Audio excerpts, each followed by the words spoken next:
Don't fight. You'll tire. A parable about the cognitive settings of a leader. Kiddo brought Bear to VV. VV was busy, but he was always glad to see friends. So he put things aside and settled in for a conversation. Large cups of American coffee sat on the table. VV looked at his visitors carefully.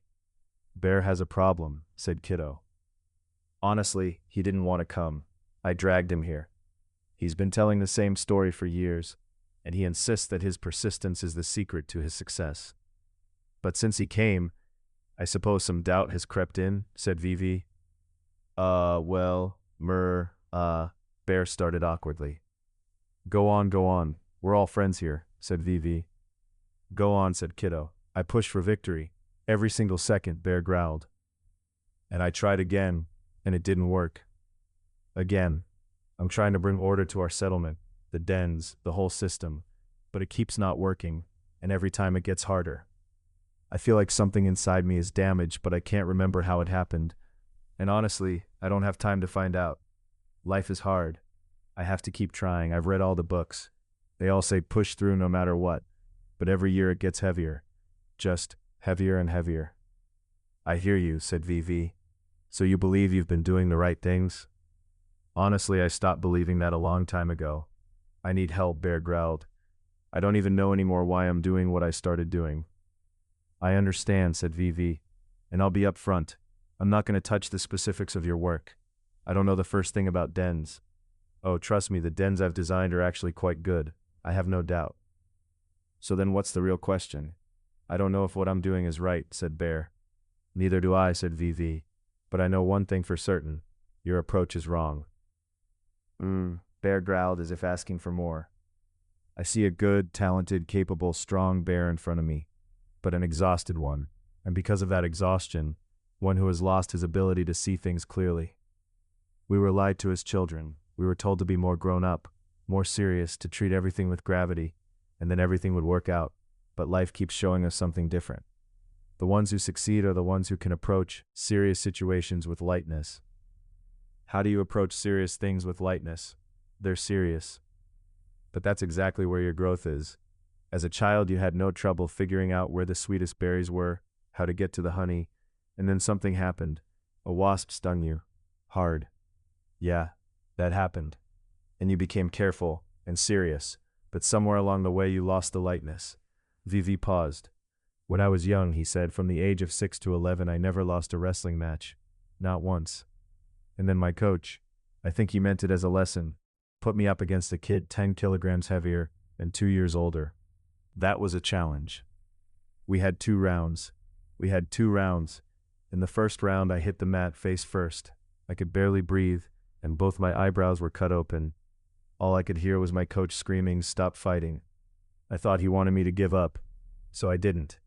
By the end of the first round, I was completely spent. It felt like I was doing the same thing over and over. I kept going for his left leg. He countered it every single time. Each attempt left me weaker. He'd come down on top of me, pressing me into the mat, and each time, it got harder to get back up. In the break, my coach was waving a towel in my face so I could catch my breath. He said, "I told you, don't fight, you'll wear yourself out." And you did. So what am I supposed to do? Play. I didn't understand those words until many, many years later. At some point when we became adults, after the first real knock that scared us, made us cautious, made us decide that everything around us was serious, we stopped seeing the world. When did you last look up at the tops of the trees? When did you last raise your head to the sky? When did you last think about who actually benefits from what you're doing? Probably when I was a kid, Bear grumbled. I still think about it, said Kiddo. Yes, as a child you made a magical breakfast and waited for your grandmother because you knew she'd praise you for it.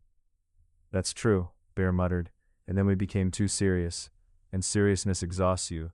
When you're serious, you get tired, and when you get tired, you start doing exactly what that coach warned you about, repeating the same move, over and over, getting nowhere. Things get worse and worse, and the worse they get, the more important your success feels, and the more important your success feels, the harder you push, and the harder you push, the more exhausted you become. But when you start to play, you see everything again. Even the hardest problems are easier to solve when you stop fighting them. Nobody's saying you should be irresponsible, that you shouldn't show up when you've made a commitment, but you can show up with curiosity.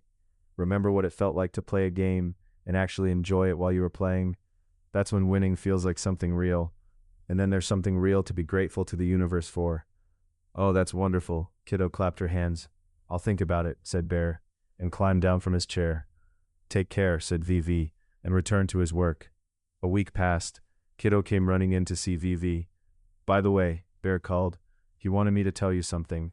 He remembered why he started building Beartown in the first place. He was simply bored, and he wanted it to be fun. He stopped talking about square meters of soil and started talking about how things are better when you do them together. Apparently Beartown found its residents. Even the bees moved into the attic apartments. So what's your takeaway? Asked Vivi. Kiddo thought for a moment.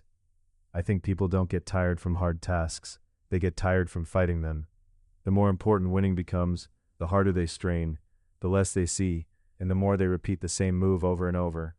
But when they start to play, they notice the world again, find new solutions, and remember why they started in the first place.